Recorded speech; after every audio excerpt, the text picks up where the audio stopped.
감사합니다. 오늘 주시는 말씀 우리 같이 보겠습니다. 오늘 말씀은 사도행전 13장에 있는 말씀입니다.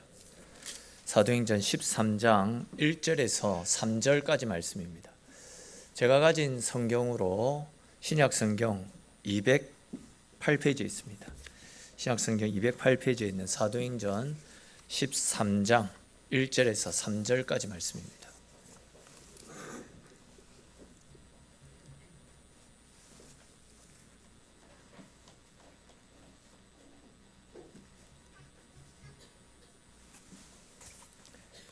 사도행전 13장 1절에서 3절까지 말씀 우리 찾으셨는 줄 알고 한 절씩 읽고 3절은 같이 읽겠습니다.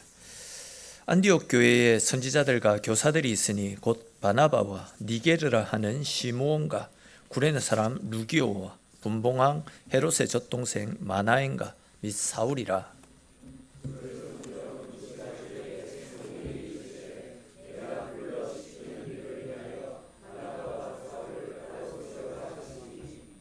같이 읽겠습니다. 이에 금식하며 기도하고 두 사람에게 안수 보내니라. 아멘. 이 시간은 할렐루야 성가대에서 찬양으로 하나님께 영광 돌리겠습니다.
귀한 찬양 감사합니다. 우리 찬송 가운데 임하신 하나님께 감사와 영광의 박수 올려드리겠습니다.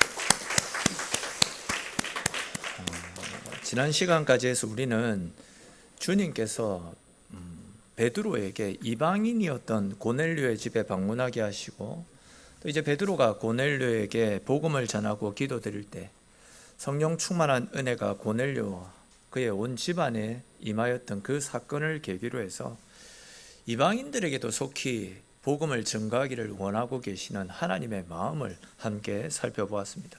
그리고 이제 오늘 살펴볼 말씀에서는 이방인들에게 복음을 증거하는 그 일들을 위해서 안디옥 교회가 본격적으로 복음 사역을 준비하고 또 움직이는 모습들이 오늘 본문 가운데 나타나는데, 그와 관련된 말씀들을 우리가 함께 살펴보면서 하나님이 주시는 은혜를 나누어 보겠습니다.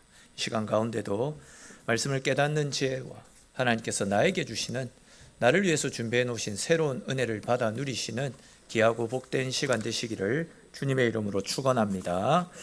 자, 먼저 우리 1절에 기록된 말씀 같이 한번 읽어봅시다. 1절 말씀 같이 읽겠습니다. 안디옥 교회에 선지자들과 교사들이 있으니 곧 바나바와 니게르라 하는 시므온과 구레네 사람 루기오와 분봉왕 헤롯의 젖동생 마나인과 및 사울이라. 아멘. 자, 여러분, 우리 지금 1절에 안디옥 교회를 세워나가고 있는 믿음의 지도자들에 대해서 읽었는데, 여기에 나타나는 이 사람들의 면면을 우리가 한번 살펴볼 필요가 있겠다 싶습니다. 먼저 제일 처음에 나타나는 바나바, 이 바나바가 누굽니까? 우리가 사도행전 4장 말씀에서 살펴보고 넘어왔던 말씀인데, 이 사람은 굉장히 부자입니다. 그리고 구브로 출신입니다. 또 마지막에 나타나는 사울은 누구입니까? 사울은 우리가 알고 있듯이 나중에 바울이 되어지는 사람입니다. 그는 다수에서 태어났고 굉장히 훌륭한 엘리트 중에 엘리트입니다. 날 때부터 로마 시민권을 가지고 태어났고, 가말리엘이라고 하는 당시 최고의 학자에게서 수학했던, 오늘날로 치면 금수저를 물고 태어나서 최고의 엘리트 길로 걸어나가고 있었던 뛰어난 사람 중에 뛰어난 사람입니다. 그 다음에 이제 니게르라는 시몬이 나타나는데, 이 니게르라는 말은 간단하게 표현하면 흑인이라는 뜻입니다. 흑인. 그러니까 이제 니게르 시몬이라는 사람은 아프리카 태생의 시몬이라는 이름을 가진 사람이다, 이런 뜻입니다. 그리고 또 구레네 사람 루기오 역시도 아프리카 출신의 사람이었습니다. 거기에 대해서 이제 분봉왕 헤롯의 젖동생 마난이라는 사람도 나타납니다. 여기에 나타나고 있는 이 젖동생이라는 말은 어릴 때부터 한 젖을 먹고 자라왔다, 그런 뜻으로서 이 마난이라는 사람이 헤롯 왕의 유모의 아들인지 아니면 헤롯 왕과는 아버지가 다르고 어머니가 같은 사람인지, 그것에 대해서는 분명하게 알 수가 없습니다. 그런데 이제 분명한 것은 이 마나에는 헤롯 왕, 분봉왕 헤롯과 친형제처럼 가깝게 지냈던 사람임에는 틀림없는 사실입니다. 그런데 이제 여기에 말하는 이 분봉왕 헤롯, 분봉왕 헤롯이 누구냐면 세례 요한의 목을 쳤던 사람이 바로 이 분봉왕 헤롯이었습니다. 이 헤롯이 당시 교회가 존경하고 따랐던 세례 요한을 쳤으니까 당시 교회와 성도들이 이 헤롯을 얼마나 싫어했겠습니까? 근데 그렇게도 싫어했던 헤롯 왕과 친형제처럼 가깝게 지냈던 사람이 안디옥 교회의 지도자로 있었다라고 1절에서 말씀하고 있습니다. 방금 우리가 살펴본 이 5사람은 그냥 사람들이 아니죠. 안디옥 교회의 핵심 지도자들입니다. 그러니까 다양한 사람들이 함께 모여서 함께 교회를 섬겨가고 있었다라는 것을 확인할 수 있습니다. 오늘날로 치면 안디옥 교회를 세워갔던 지도자들 중에는 흑인도 있었고 백인도 있었고 또한 항색인도 항인종도 있었고, 뿐만 아니라 그들 중에는 부자가 있었는가 하면 또 가난한 사람도 있었고, 지위가 높은 사람이 있었는가 하면 천민 출신의 사람들도 있었습니다. 즉 안디옥 교회는 신분의 기천과 사회적 출신 배경들을 가리지 않고 다양한 사람들을 지도자로 세워서 다양한 사람들이 예수 그리스도의 십자가 은혜로 자신들의 모든 배경들을 허물어 버린 채 한마음 한뜻으로 교회를 섬겨나가고 있었다, 이 이야기입니다. 본문 속에 나타나는 이 안디옥 교회는 유대인들이 중심이 되었던 예루살렘 교회와는 완전히 다른 모습을 보이고 있습니다. 우리가 지금까지 살펴보았듯이 예루살렘 교회는 빌립이 사마리아 땅을 전도하기 전에는 사마리아인들을 배척하지 않았습니까? 분명 예수님께서는 예루살렘 교회 성도들에게 너희는 성령의 충만을 받아서 온 유대와 예루살렘과 사마리아와 땅끝까지 이르러 내 증인이 되라, 이 말씀을 주셨는데, 예루살렘 교회에서는 빌립이 사마리아 땅에 전도를 나가기 전까지는 유대인들에게만, 예루살렘에만 복음을 전하고 있었던 것입니다. 사마리아인들 배척하고 멸시하고 있었다라는 겁니다. 또한 하나님께서 베드로에게 한 상을 보여주시고, 베드로가 고넬료를 만나기 전까지는 이방인들에게 전도하는 것도 허용하지 않았습니다. 이방인들의 교회 출입을 막았었습니다. 저 짐승 같은 인간들이 하나님의 성전에 들어와서 우리와 예배드리면 우리까지 부정해진다, 우리는 저들과 함께 할 수 없다라는 생각으로 이방인들의 출입을 막았던 겁니다. 거기에 대해서 이제 예루살렘 교회는 베드로가 고넬료를 만나서 교제를 하고 돌아왔다라는 말을 들었을 때에 베드로를 정죄하고 책망하여서 교회에서 쫓아내기 위해서 예루살렘 공의회까지 소집할 정도로 이방인들을 배척하고 있었습니다. 다시 말해서 당시 예루살렘 교회는 선민의식에 사로잡혀서 너무 편협했고 너무 자기중심적이었습니다. 하나님의 말씀보다도 자기들의 전통, 유대인들 아니고서는 다 짐승이다, 이들과는 상종해서는 안 된다라는 자기들의 전통에 사로잡혀서 땅끝까지 이르러 내 복음을 증거하라는 주님의 말씀을 멸시하고 있었다라는 거죠. 근데 잘 아시는 것처럼 선교는 지역과 언어, 문화를 뛰어넘어서 다른 것을 인정하고 품어줄 수 있어야지만 선교를 할 수 있지 않습니까? 근데 예루살렘 교회 성도들은요, 안디옥 교회에 비해서 지나치게 자기중심적이고 편협한 사고를 가지고 있었습니다. 쉽게 말해서 당시 예루살렘 교회는 온 세계와 인류를 향한 하나님의 꿈과 비전을 품을 수 있는, 주의 말씀을 따라 땅끝까지 나아가서 주님의 증인된 삶을 감당할 수 있는 준비가 되어져 있지 않았다라는 겁니다. 이에 하나님께서도 이방인들에 대한 생각이 쉽게 열리지 않았던, 여전히 이방인들에 대한 편견을 가지고 있었던 예루살렘 교회가 아니라 다양한 것을 쉽게 수용하고 인정하고 다른 것을 품으면서 함께 세워져 가고 있었던 안디옥 교회를 세계 선교의 중심지로 삼아 주셨던 겁니다. 조금 다르게 표현해서 세계 선교는 예루살렘 교회, 너희들에게 적합하지 않다, 그러니 너희는 이 일에 있어서 물러나 있으라 라고 말씀하신 것과 다를 바 없다라는 거죠. 즉 예루살렘 교회에 머물러 있었던 선교의 촛대가 예루살렘 교회를 통해서 이루고자 하셨던 하나님의 뜻을 안디옥 교회로 옮겨가셨다라는 겁니다. 즉 선교의 촛대를 예루살렘 교회에서 안디옥 교회로 옮기셨다라는 겁니다. 여러분, 이게 얼마나 무서운 일입니까? 한때 부흥했던 영국과 미국 교회들이 지금은 텅텅 비어져 가고 있지 않습니까? 촛대를 옮기신 것입니다. 이런 안타까운 현실을 보면서 우리는 무엇을 느끼고 어떤 도전을 품어야 되겠습니까? 예루살렘 교회처럼 전통, 역사 아무 소용없는 것입니다. 우리의 전통을 생각하고 내 사고, 내 생각이 중심이 되면 하나님이 그냥 지나쳐 버리십니다. 하나님께서 사용할 수 없는 사람은 하나님이 쓰시지 않습니다. 그런 사람은 그냥 지나가십니다. 우리 모두가 하나님께서 그냥 지나가시는 그런 사람이 아니라 하나님이 귀하게 사용하여 주시는 믿음의 사람들이 될 수 있기를 바랍니다. 잘 아시겠지만 하나님께는 우리가 아니더라도 하나님이 사용하시고 품어주실 사람들이 얼마든지 많이 있습니다.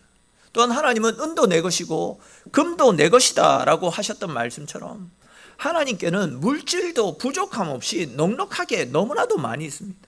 다시 말해서 우리의 돈이 아니더라도 하나님은 당신의 나라를 위해서 사용하실 것들이 너무 많이 있습니다. 또한 우리 교회가 아니더라도 하나님께서 사용하실 교회는 여기저기에 널려 있습니다. 그렇기 때문에 우리는 하나님께 쫙 달라붙어 가지고 하나님, 저를 지나가지 마시고 우리 교회를 지나가지 마시고 저희를 사용해 주십시오. 우리 교회를 사용해 주시고 제가 가진 것들을 주님 나라를 위해서 사용해 주십시오라고 계속해서 기도하며 우리가 하나님 앞에 귀하게 쓰임 받도록 우리의 삶을 드릴 수 있어야 됩니다. 여러분, 하나님께서 우리에게 원하시는 것은 많은 지식도 아니고 화려한 이력도 아닙니다. 단지 지금 순종해서 지금 말씀을 따라 움직일 수 있는, 하나님께 열려있는 마음을 소유한, 하나님은 그런 사람을 사용하여 주심을 믿으시기를 축원합니다. 우리가 말씀에 순종하지 않고 증인의 사명을 멈추는 순간 하나님은 다른 교회를 통해서 아니면 다른 사람을 통해서 당신의 영광을 드러내어 보여주실 것이고, 내가 주님을 향한 열정을 멈추고 말씀대로 순종하지 않는 순간 하나님은 내가 아니라 다른 사람을 통해서 하나님의 크고 놀라운 일들을 진행시켜 나가실 것입니다. 그러므로 여러분, 우리 스스로에게 나는 지금 하나님 앞에 붙들려서 하나님의 말씀대로 순종하고 살아가고 있는지, 나는 정말 주님을 위해서, 하나님 나라를 위해서 사용되어질 준비가 되어져 있는지 내 스스로에게 한번 질문을 던져보십시오. 아시겠지만 하나님은 뛰어난 머리를 가지고 이런저런 계산을 하고 재고 빼고 하는 사람보다도 서툴러도 말씀대로 순종하고 말씀을 따라 한 걸음 한 걸음 내딛는 믿음의 사람을 더욱더 귀하게 보시고 그 사람을 통해서 하나님의 일들을 진행시켜 나가십니다. 두려워도 순종하는 그 사람을 통해서 당신의 역사를 일으켜 나가실 것입니다.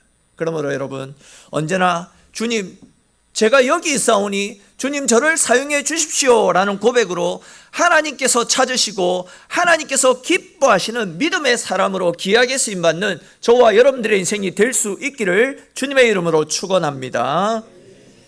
자, 다시 말씀을 보십시오. 말씀을 보시면 안디옥 교회를 섬겼던 5명의 지도자들이 교회를 섬기면서 감당했던 중요한 사역들이 나타납니다. 다르게 표현하면 안디옥 교회가 세계 선교를 위해서 준비되어져 갔던, 즉 그들을 준비시켜 나갔던 모습들이 나타나고 있는데, 이들이, 즉 안디옥 교회 지도자들이 교회를 섬겼던 모습들을 하나하나 보게 되면 진짜 하나님께서 이들을 통해서 일하실 수밖에 없었겠구나라는 이런 모습들을 우리가 확인할 수 있는데요.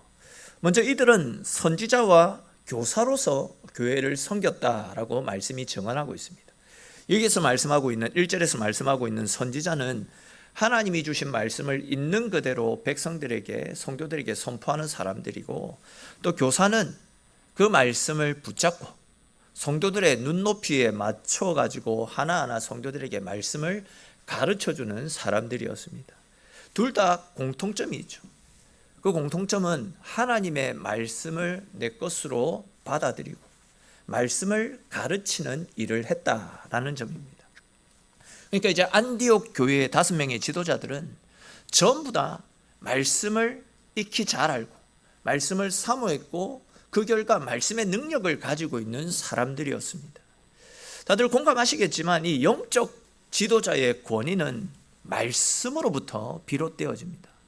말씀을 깊이 묵상하고 말씀에 의해서 변화받은 사람들이 리더의 자리에 서야지 그 교회가 말씀의 반석 위에 든든히 세워져 갈 수 있는 것입니다. 저희 교회는 교육자들 뿐만이 아니라 리더와 순장, 또 앞에 서 있는 모든 분들이 말씀으로 변화받아 항상 말씀을 묵상하고 말씀을 따라 주님의 교회를 세워나가는 그런 말씀에 이끌리는 그런 리더들, 그런 지도자들이 되었으면 좋겠습니다.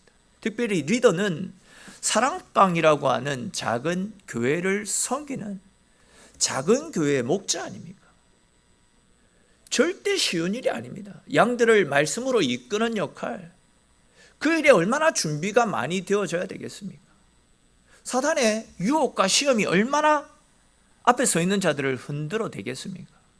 그런 사단의 유혹과 시험을 이기기 위해서 말씀으로 무장이 되어져 있어야 된다라는 겁니다. 성도들이 또 내가 돌아보고 섬기는 영혼들이 말씀으로 바로 서 있는지 수시로 돌아보고 살펴야 되기 때문에, 또한 말씀으로 권면하고 말씀으로 양육하고 말씀으로 돌보고 섬겨야 되기 때문에 말씀으로 준비가 되어져 있어야 된다라는 겁니다. 잘 아시는 것처럼 하나님의 말씀은 살아있고 활력이 있어서 좌우의 나리섬 그 어떤 것보다도 예리하지 않습니까? 그래야 그 검으로 혼과 영과 골수와 또한 간절을 찔러 쪼개기에 합당할 만큼 강한 능력이 이 말씀 가운데 들어가 있습니다.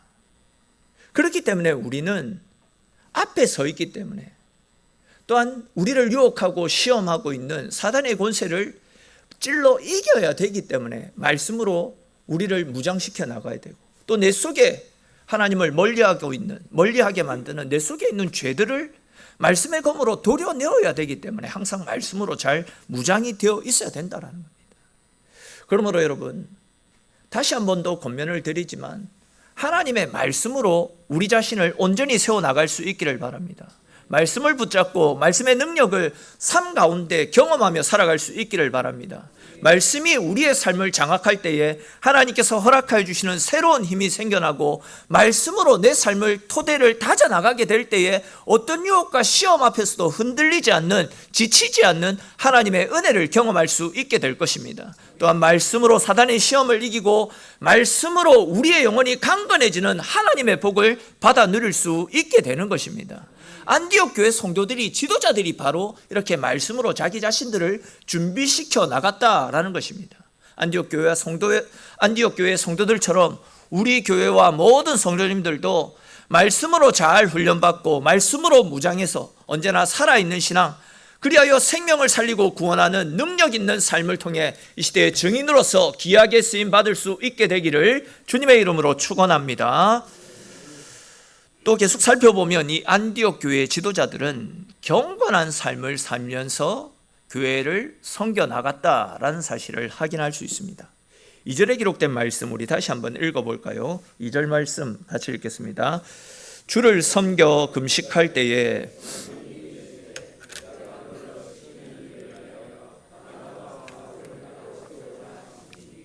아멘. 여기에 보시면 주를 섬겨라는 표현이 나타납니다. 이 말씀을 원어로 살펴보게 되면 하나님께 예배를 드린다라는 그런 뜻을 가진 단어가 사용이 되어졌습니다. 그러니까 이제 안디옥 교회 지도자들은 주님께 예배 드리는 삶을 살았다라는 겁니다. 좀 다르게 표현하면 이들은 하나님의 일을 하기 전에 항상 예배의 삶을 살았다라는 그런 뜻입니다. 다들 아시듯이 예배가 없는 사역은 마치 엔진이 없는 자동차와 다를 바 없습니다. 그렇기 때문에 예배 없이, 또한 말씀과 기도 없이 하는 헌신은 쉽게 무너지고 쉽게 지칠 수밖에 없습니다. 즉 하나님의 일은 자기의 힘으로 자기의 능력으로 하게 되면 금방 지치고 넘어질 수밖에 없습니다. 그러나 우리가 예배를 통해서 하나님을 체험하고 하나님 주시는 힘으로 섬기는 사람은 절대 흔들리지 않습니다. 왜 그렇습니까? 예배 가운데 하나님이 동행하시고 하나님이 허락하여 주시는 영적인 힘과 능력들이 내 삶 가운데 넘쳐나기 때문에 지치고 흔들리는 상황 가운데서 함께 하시는 주님이 다시 이렇게 세워주시기 때문에 그 힘으로 하나님의 일을 감당할 수 있게 되는 것입니다. 그것이 바로 예배를 통해서 하나님이 공급해 주시는 은혜를 받아 누리는 예배의 힘이라 할 수 있습니다. 특별히 오늘 본문에 나타나고 있는 이 안디옥 교회 지도자들은 예배를 드리면서 하나님 앞에 금식까지 했다라고 말씀하고 있지 않습니까?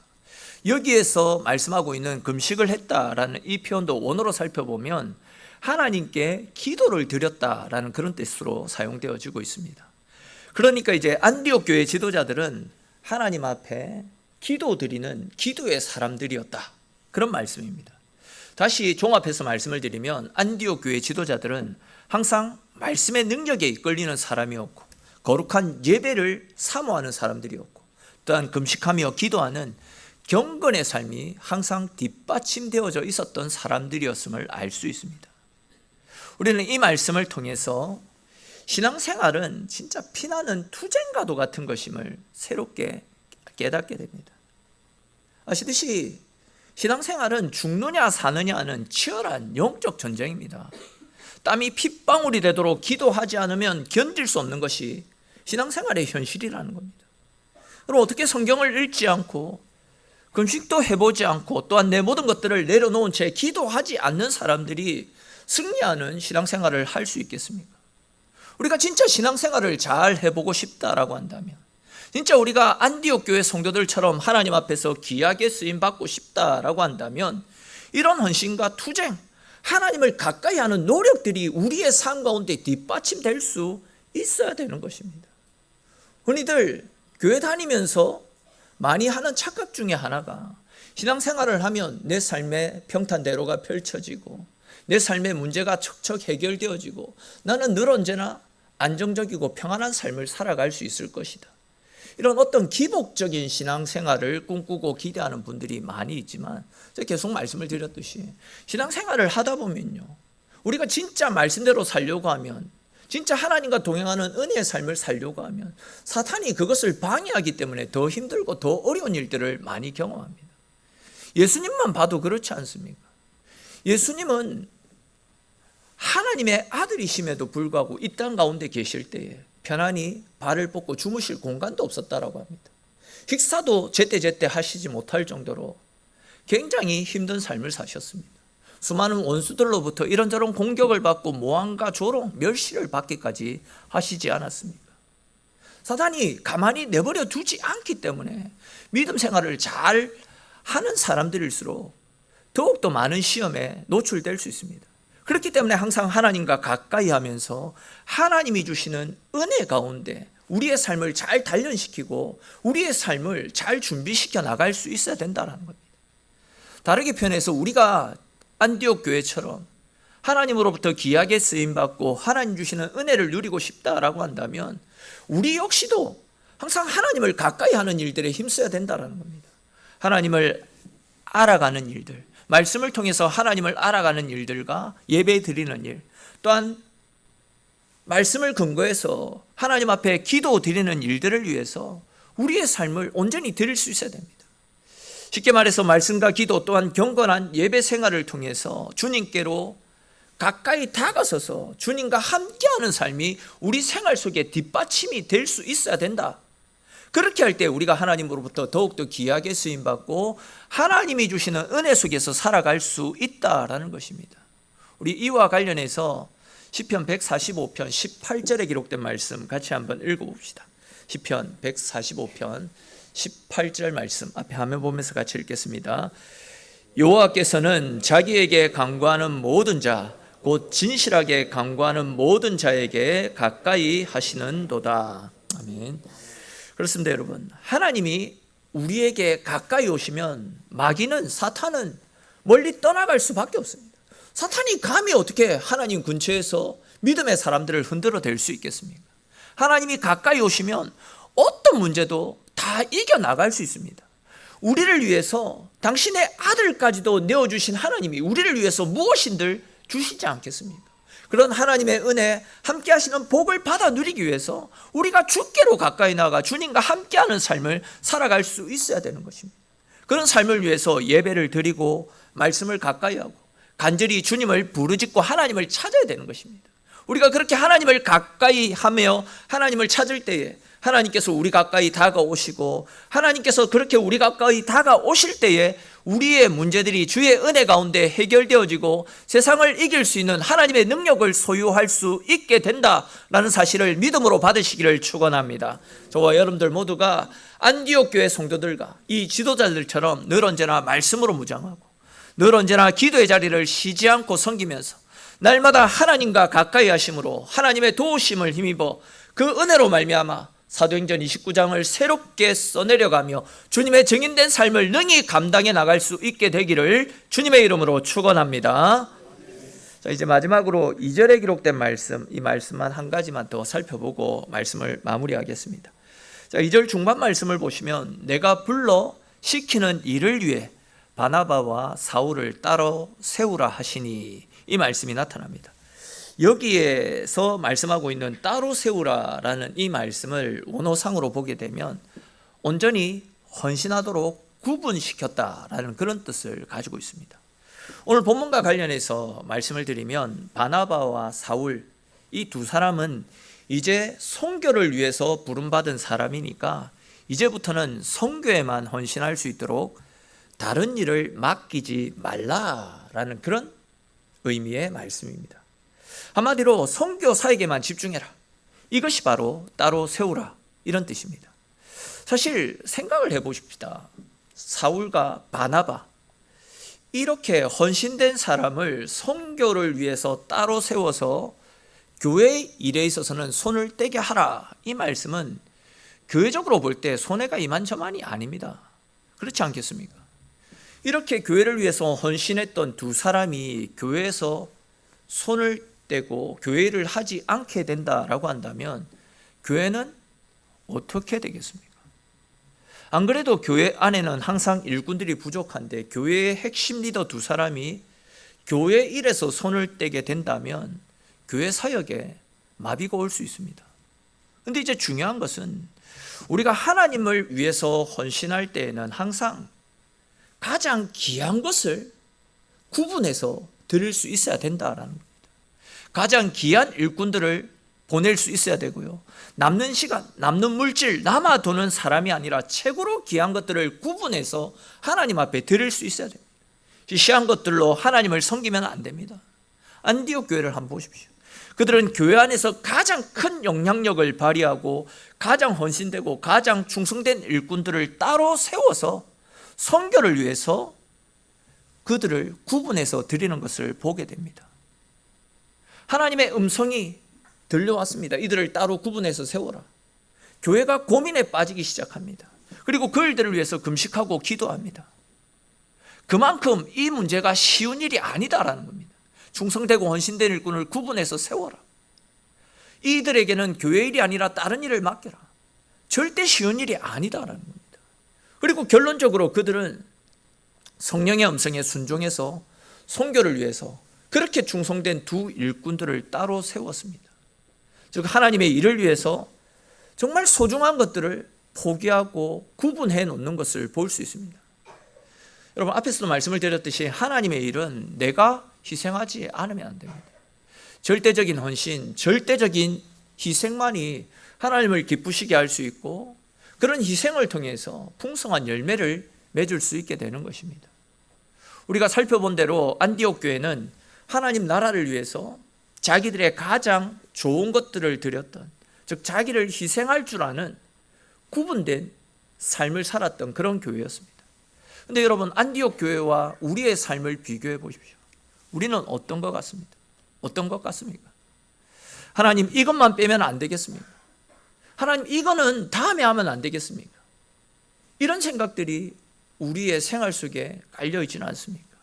그런 생각을 바탕으로 짜투리 시간, 짜투리 물질, 짜투리 인생을 드리고 있지는 않습니까? 하나님 앞에서 내 모습을 한번 철저하게 진단해 보십시오. 안디옥 교회는 최고로 중요했던 두 사람을 하나님 나라를 위해서 아낌없이 구분해서 드렸습니다. 무엇보다도 하나님께는 우리를 살리시려고 당신의 가장 귀한 아들을 희생하셨던 그 사랑이 있지 않았습니까? 즉 하나님은 내 때문에 우리를 구원하고 살리기 위해 당신이 가장 귀하게 여기시는 하나님의 아들 예수님을 우리를 위해서 내어주셨습니다. 안디옥 교회는 교회의 핵심 리더 두 사람을 선교를 위해서 구분해서 하나님 앞에 드렸습니다. 희생이 무엇입니까? 섬김이 무엇입니까?